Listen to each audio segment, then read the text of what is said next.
इसको बार बार आप समझाएंगे। यह इंद्रियों को बार बार, इंद्रियां ही जो है क्या करती हैं, इंद्रिय और मन मिल करके यह बुद्धि को ठगते हैं। और जब बुद्धि ठगी जाती है तब जो है आत्मा को कष्ट होता है। गलती करता है कौन? शरीर, लेकिन आत्मा को कष्ट जो है मिलता है। इसलिए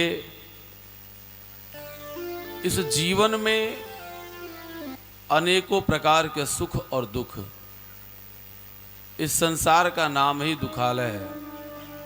यह मन कैसा है? बकरे के जैसा है। एक समय की बात, एक राजा ने अपने घर पर आयोजन किया। उसकी एक कन्या थी और उसके पास एक बकरा था। उसने कहा कि जो हमारे बकरे का पेट भर देगा उसी के साथ मैं अपने कन्या का विवाह कर दूंगा।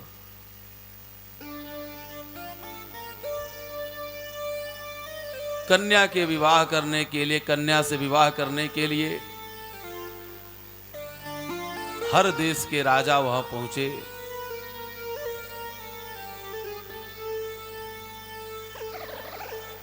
सभी लोगों ने प्रयास किया एक एक करके कि उस बकरे का पेट भर दिया जाए, क्योंकि शर्त यह था कि जो बकरे का पेट भर देगा और जब बकरा नहीं खाएगा तो उसी के साथ कन्या का विवाह कर दिया जाएगा। और यदि सामने हरी घास डालने पर बकरा खाने लगेगा तो उस राजकुमार को बंदी गृह में डाल दिया जाएगा और उसका विवाह भी कभी नहीं होगा।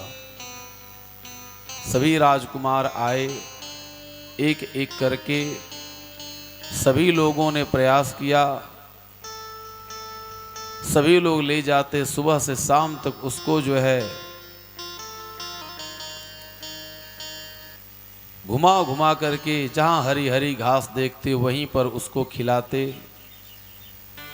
शाम तक उसका पेट भर जाता और पुनः उसे लेकर के जब राजमहल में प्रवेश करते, जैसे ही राजा हरी घासों को डालता पुनः वह बकरा खाने लगता। जब बकरा खाने लगता तो राजा पूछते उन राजकुमारों से, बतलाओ तुमने जब पेट इसका भर दिया, खिला दिया, तो फिर यह क्यों खा रहा है? इसे तो नहीं खाना चाहिए। इस बात को कोई समझ नहीं पाता और वह जितने भी राजकुमार थे एक एक करके सभी राजकुमार बंदी गृह में डाल दिए गए। एक राजकुमार आया जो थोड़े से गरीब राज्य से था। उसके माता पिता मना किए, उसके माता पिता मना किए कि पुत्र तुम न जाओ, और वह बहुत एक क्रूर शासक है। उन्होंने कहा कोई बात नहीं पिताजी, आपकी अनुमति और आपका जो है आशीर्वाद यदि मेरे साथ है तो निश्चित रूप से मैं इसमें सफल होऊंगा। अपने पिता का आशीर्वाद लेकर के वह राजकुमार चल दिया और जा करके उस राजा के पास कहा कि महाराज मैं आपके बकरे का पेट भरूंगा।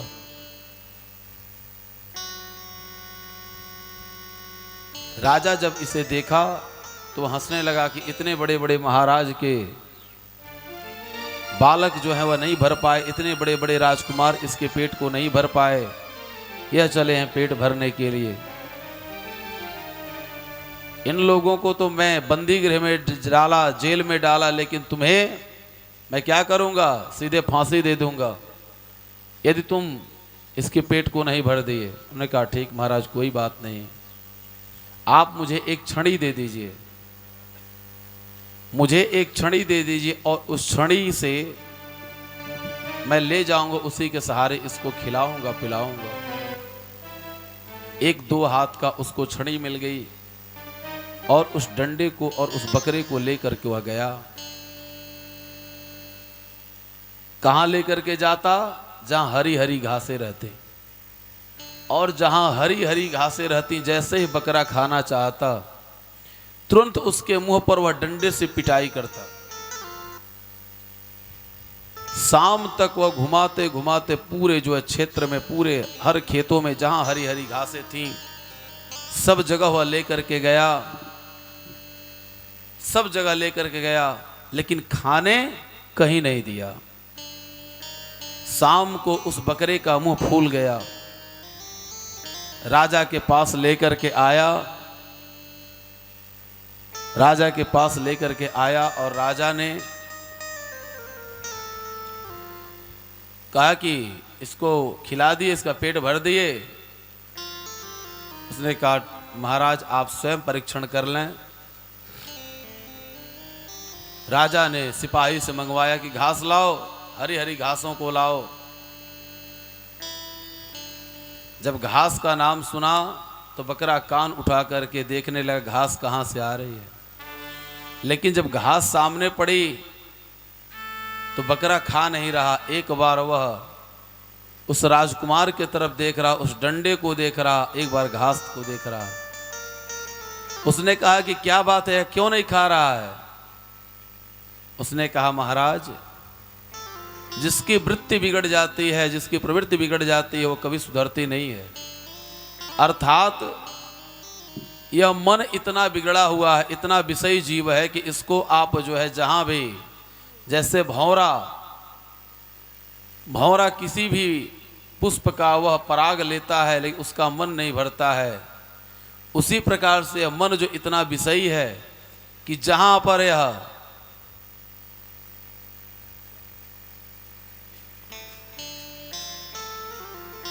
राधे श्याम रहने दो मैया, रहने दो, वे पहना देंगे, बस हो गया मैया, रख दीजिए, अभी पहना देंगे।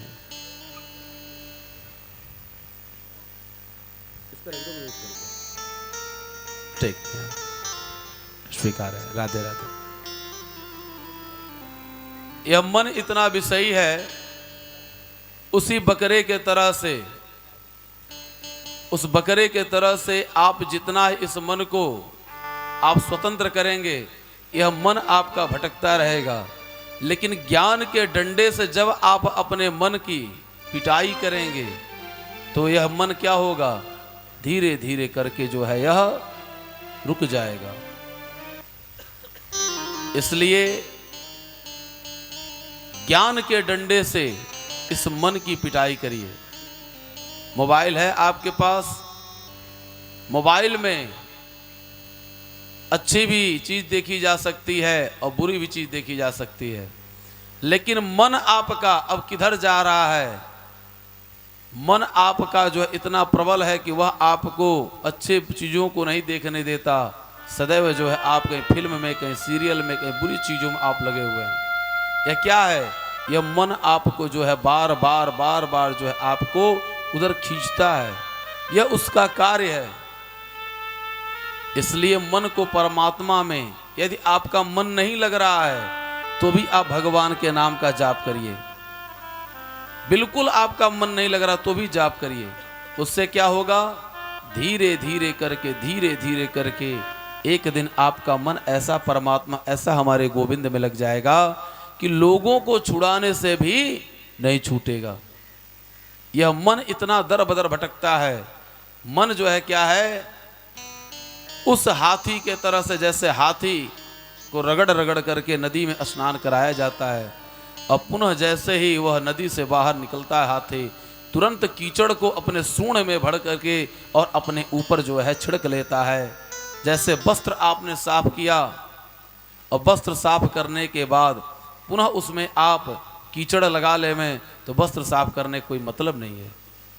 इसलिए यह कथा श्रवण करने का तात्पर्य या कहने का तात्पर्य यह नहीं है कि केवल सुनाया जाए, नहीं, जो कथा कह रहे हैं वह भी अपने जीवन में उतारें। जब हम, एक बात कही जाती है, हम सुधरेंगे युग सुधरेगा, हम बदलेंगे युग बदलेगा, अपना अपना करो सुधार तभी मिटेगा भ्रष्टाचार। किसी को सुधारने की जरूरत नहीं है, सबको सबके ऊपर छोड़ दीजिए। हम किसी को सुधार नहीं सकते। यदि हम सुधरे हुए, हम अच्छे हैं तो पूरा संसार हमको अच्छा दिखाई देगा, और हम बुरे हैं तो पूरा संसार हमको बुराई दिखाई देगा। इसलिए सदैव अपने आप को सुधारने की कोशिश करिए हर पल, क्योंकि यह मन हर पल हर समय यह क्या करता है, यह आपको विषयों के तरफ ले जाता है। मन कुत्ता दर दर फिरे, दर दर दूर दूर हो, एक दर को जो रहे कभी न दूर दूर हो। यह मन उस कुत्ता की तरह से है कि आज इस विषय में, कल उस विषय में, परसों उस विषय में, लेकिन यदि गोविंद के दर पर चला गया तो फिर किसी दर के जाने की जरूरत नहीं रहती है। प्रेम से बोले वृंदावन बिहारी लाल की। हम सभी लोगों को किसी दूसरे से कोई काम नहीं, यदि काम है तो किससे है, परमात्मा से है। जैसे कहा जाता है ना, लगन किसी से मत लगाई, किससे लगाई, एक परमात्मा से लगाइए। लगन तुमसे लगा बैठे। हे नाथ, आज तक तो हमने संसार में, घर में, परिवार में हमने लगन लगाया था, लेकिन अब इस बार मैं सब कुछ छोड़ करके आपके शरण में आया है। अब देखते हैं क्या होता है। तो वह क्या होता है, सब कुछ अच्छा ही अच्छा होता है। लगन तुमसे लगा बैठे, जो होगा देखा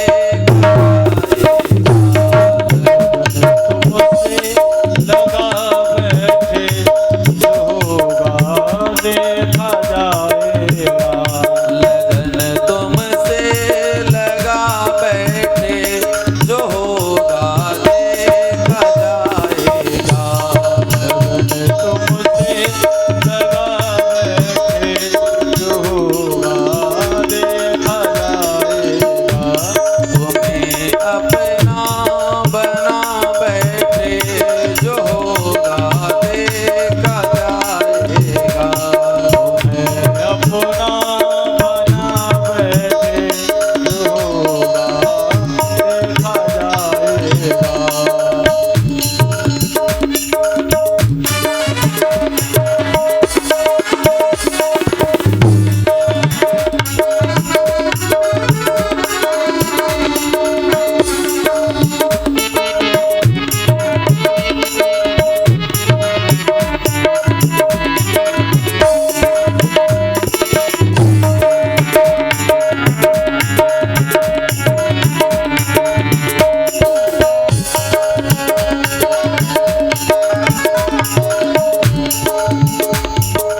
कभी दुनिया से डरते थे, तो चुप चुप आए भरते थे।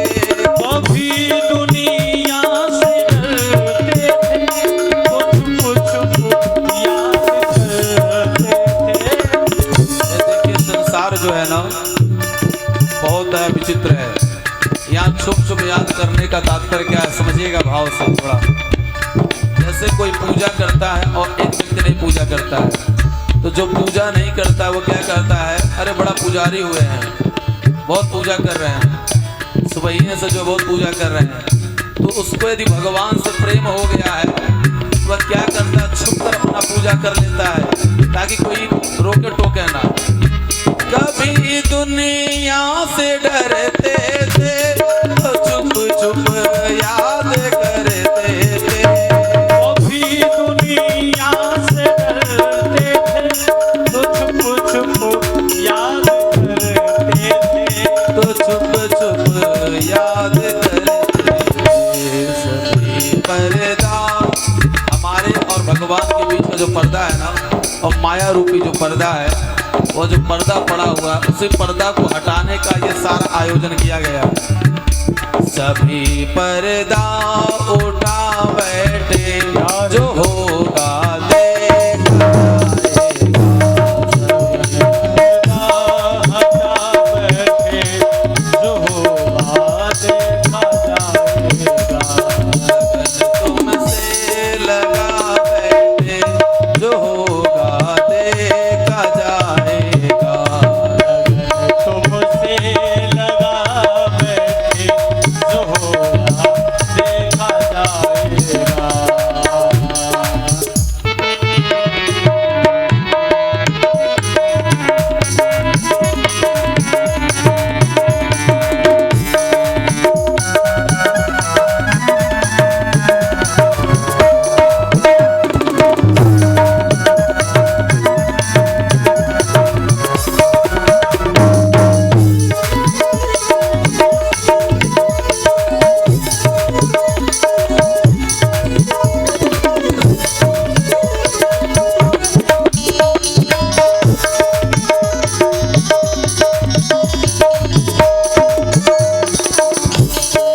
जब वह घर से, परिवार से जब वह निकली, भगवान के शरण में आई, उन्होंने जब निकला तो लोग उनको बदनाम तमाम बातें कहने लगे।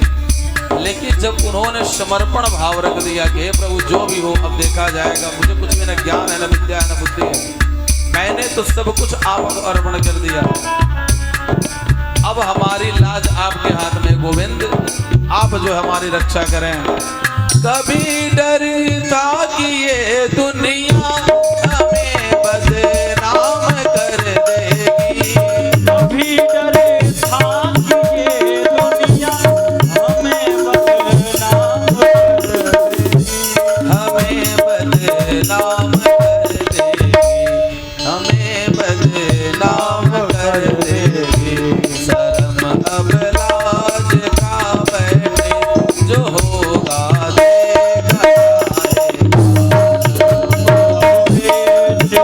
बैठे, जो होगा देखा जाएगा। तुम्हें अपना बना बैठे, जो होगा देखा जाएगा। लगन तुमसे लगा बैठे, जो होगा देखा जाएगा। अगली लाइन में क्या कह रहा है ना, जब तक हम आपसे दूर थे ना, तब तक तो डर रहे थे कि ये संसार में हम संसार के लोगों से हैं, लेकिन अब ने हमको पता चला कि संसार आपसे है। जब संसार आपसे है तो मैं भी आपको अपना सर्वस्व अर्पण करके आपको अपना बना बैठा। क्या कह रहा है, दीवाने बन गए थे तो फिर दुनिया से क्या डरना, दीवाने बन गए तेरे, तो फिर दुनिया से क्या लेना। दीवाने बन गए तेरे तो फिर दुनिया से क्या डरना, दीवाने बन गए तेरे, तो फिर दुनिया से क्या डरना। तो फिर दुनिया से क्या डरना। सभी से दिल हटा बैठे, सभी से दिल हटा बैठे, जो होगा देखा जाएगा। से लगा बैठे, जो होगा देखा जाएगा। तुम्हें अपना बना बैठे, जो होगा देखा जाएगा। तुम्हें अपना बना बैठे, जो होगा देखा जाएगा। भक्त कहता है,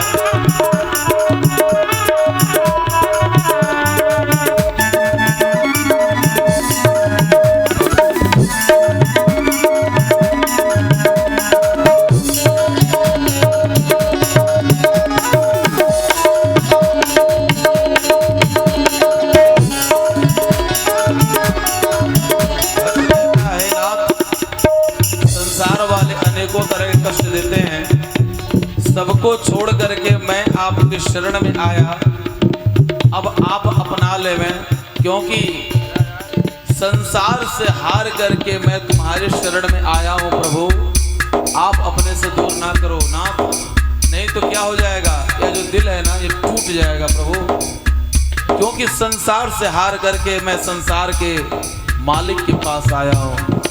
तुम्हारी बेरुखी से दिल हमारा टूट जाएगा, तुम्हारी बेरुखी से दिल हमारा टूट जाएगा। तुम्हारी बेरुखी से दिल हमारा टूट जाएगा, हमारा दिल टूट जाएगा। और क्या कह रहा है, हे नाथ सुन लो प्रभु, अब तुम्हारे शरण में आए हैं, अब तुम्हारी मर्जी है, जो चाहो करो। सकल जीवन लुटा बैठे, सकल जीवन लुटा बैठे, जो होगा देखा जाएगा।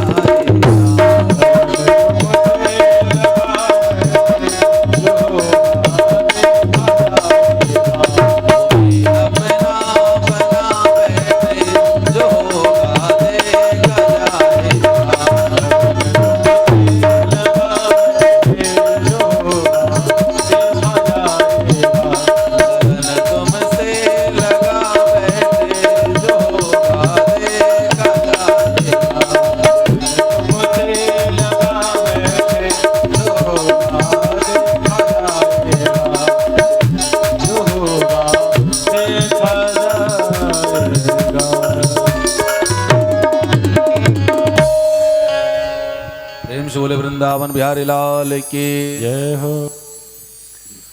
लगन तुमसे लगा बैठे, जो होगा देखा जाएगा। तुम्हें अपना बना बैठे, जो होगा देखा जाएगा। हे नाथ, इस संसार में हम सब कुछ छोड़ करके आपके शरण में आ गए। अब आप जो चाहें वह करें। हमारे पास न ज्ञान है, न विद्या है, न बुद्धि है। भगवान क्या कहते हैं? एक ही बात कहते हैं, सर्वधर्मान परित्यज्य मामेकम शरणम व्रज। सभी कर्मों का, सभी धर्मों का तुम परित्याग करके क्या करो? मेरे शरण में आ जाओ। भगवान ने इतना छूट दे रखा है इन संसार वालों को, इतनी छूट दे रखी है कि आप जो चाहिए भगवान को बनाइए, बस बनाने वाला तो होना चाहिए प्रभु। भगवान उस आटा के तरह से हैं जैसे आटे का रोटी, पूड़ी, मालपुआ, गुलगुला, परांठा, आप जो चाहिए वह बनाइए। लेकिन अब जिसको बनाने ही ना आवे वह कहे आटा ही खराब है। भगवान ने इतना छूट दे रखा है। आप सभी लोग प्रार्थना करते हैं, कोई अपने माता को यदि पिता कहे तो ये संसार वाले कहेंगे कि अब पागल हो गया, इसको ज्ञान नहीं, अपने माता को पिता कहता है। और कोई पिता को माँ कहे तो लोग कहेंगे इसका ज्ञान जो है अब लग रहा है इसकी बुद्धि काम नहीं करे, अपने पिता को माँ कहता है। कोई अपने पिता को माँ कहेगा? नहीं कहेगा। पिता है तो पिताजी कहेंगे, पापा कहेंगे, जो कह पाए मैं पिता ही कहेंगे। माँ है तो माँ ही कहेंगे, माता जी, अम्मा, जो भी कह पाए। लेकिन संसार बनाने वाला धन्य है परमात्मा। वह प्रकृति ने कितना छूट दे रखा है। आप मुझे जो बनाओ मैं बनने के लिए तैयार हूं। आप लोग प्रार्थना करते हैं, क्या कहते हैं? त्वमेव माता च पिता त्वमेव, त्वमेव बंधो च सखा त्वमेव, त्वमेव विद्या द्रविडं त्वमेव, त्वमेव सर्वं मम देव देव। त्वमेव माता, ईश्वर के लिए तुम शब्द आया। त्वमेव माने तुम। त्वमेव माता च पिता त्वमेव, तुम मेरे माता हो, तुम मेरे पिता हो। त्वमेव माता च पिता त्वमेव, त्वमेव बंधो च सखा त्वमेव। आप ही क्या हैं? बंधु हमारे भाई हैं। छ सखा, और आप हमारे, चौ माने और, चौ माने और, छ सखा त्वमेव, आप हमारे मित्र हैं, सखा हैं। लेकिन आज के समय में क्या है, लोगों की प्रवृत्ति बदल गई है। लोग क्या करते हैं, मंदिर जाते हैं तो मंदिर में लोग क्या करते हैं, मोटी मोटी चैन पहन के जाना, और पैरों में कौन सा जूता पहन के जाएंगे? जो सबसे महंगा होगा, एडिडास का, नाइक का, 3000, 4000, 5000 का जूता पहन करके जाएंगे। और मन कहाँ लगा हुआ? मन की वृत्ति कहाँ है? उसी जूते में है। क्यों? क्योंकि हमारा जूता गायब ना हो जावे, हमारे जूते जो है गायब ना हो जावे। मंदिर में गए हैं और वहाँ कह रहे हैं त्वमेव माता, तब तक ध्यान गया कहीं हमारा जूता तो कोई चुरा नहीं ले गया। अब ध्यान वहाँ चला गया, उसके तरफ देख रहे हैं और कह रहे हैं च पिता त्वमेव। माता भगवान कह रहे हैं, च पिता जूता कह रहे हैं। काहे? उनकी वृत्ति उसमें लगी हुई है, उनका मन उसमें लगा हुआ है। त्वमेव माता च पिता त्वमेव, त्वमेव बंधो च सखा त्वमेव। बंधु आप हैं, भाई आप हैं, लेकिन सखा कौन है? वही जूता है। काहे कि हमारी वृत्ति तो उसमें लगी हुई है ना, हमारा मन लगा हुआ है। इसलिए कभी भी आप जाइए मंदिर में तो प्रयास है करें नंगे पांव जावें, और नहीं नंगे पांव जा सकते हैं तो ऐसे जूते चप्पल को पहन के जावें जिसमें आपका मन न लगाओ। और बांके बिहारी का दर्शन करने जाइए तो एक बात तो मैं बता दूंगा, टोपी, चश्मा और यह माताएं जो है पर्स जो दिखाने के लिए ले जाती हैं कि हमारा पर्स बढ़िया है, इसलिए पर्स भी जो है थोड़ा सा अपना, नहीं तो वहाँ के जो बंदर हैं ना वो फ्रूटी मांगते हैं। हमारे डॉक्टर साहब प्रत्यक्ष में प्रमाण हैं। इन्होंने बड़ी अच्छी जो है उस पर कविता भी बनाई है, आज शाम को सुना जाएगा। जो कथा श्रवण करने आते हैं और जो माताएं बहनें आती हैं, हम कहना नहीं चाह रहे थे, लेकिन देखते हैं यह माताएं बहनें आज कहने पर मजबूर कर दिए तो कह दे रहे हैं।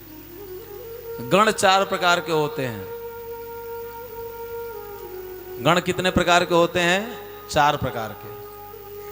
श्रोता, सोता, सरौता और चौथे होते हैं सरकौता। श्रोता वह होते हैं जो आते हैं प्रेम से, बैठते हैं प्रेम से और सुनते भी हैं प्रेम से, वे होते हैं श्रोता। और दूसरे वे होते हैं जो आते हैं प्रेम से। क्यों? क्योंकि घर पर जो है बहुत सारे कार्य हैं, तो घर पर रहेंगे तो कार्य करने के लिए सभी लोग बाध्य करेंगे, भाई जाओ यह कार्य करो, खेत पर कार्य कर आओ, कुछ कार्य कर जाओ। इससे बढ़िया सोने का स्थान सबसे बढ़िया है कथा का पांडाल। वहाँ चलेंगे और वहाँ टेक दे करके कौन सा स्थान कहीं वहाँ बैठ जाएंगे और वह सोएंगे प्रेम से, क्योंकि घर पर तो सो नहीं पाएंगे। तो कथा पांडाल जो है घर वाले जान रहे हैं, कथा सुनने गए हैं और यह क्या पता चल रहा है यहाँ आकर के बैठ करके मोबाइल चला रहे हैं या यहाँ पर बैठ करके सो रहे हैं। तो इसलिए जो दूसरे वाले हैं वह आते भी हैं प्रेम से, बैठते भी हैं प्रेम से और सोते भी प्रेम से हैं। वे हो गए दूसरे सोता। और तीसरे वाले होते हैं जो आते हैं प्रेम से, लेकिन सब दिन नहीं आते हैं, वह कथा के बीच में एक दिन आते हैं, ताकि डॉक्टर साहब जान लें, जो कथा के आयोजक सभी लोग हैं वो जान लें कि हाँ हमारी भी हाजिरी लगी थी, कैमरा में हमारा बस शूट हो जावे कि हाँ ये आए थे। तो प्रमाण वह क्या करते हैं, आएंगे प्रेम से लेकिन बैठेंगे 1 मिनट। महाराज जी हमारे जो एक प्रश्न है उस प्रश्न का आप उत्तर दे दो महाराज। वो ऐसा प्रश्न करेंगे जिस प्रश्न का उत्तर न वेद में, न पुराण में, न उपनिषद में, न संत के पास, किसी के पास नहीं। वह कपोल कल्पना वाली जो है वो बीच में कथा को काटते हैं, वे होते हैं सरौता। 3 गण हो गए। चौथे होते हैं जो आते भी हैं प्रेम से और बैठते भी हैं प्रेम से, और वह नित्य आते हैं। और वो कहाँ बैठते हैं? वो सबसे पीछे बैठते हैं। उनका ध्यान होता है किसका जूता बढ़िया है, किसका चप्पल बढ़िया है, और वह धीरे से लेकर सरक जाते हैं, वे होते हैं सरकौता। हालांकि यहाँ पर कोई सरकौता नहीं है, यहाँ पर सभी लोग श्रोता हैं। प्रेम से बोलिए राधे राधे। प्रेम से बोले वृंदावन बिहारी लाल की, सांवरे सरकार की। इस संसार में जब हम धर्म के मार्ग पर निकलते हैं, धर्म के मार्ग पर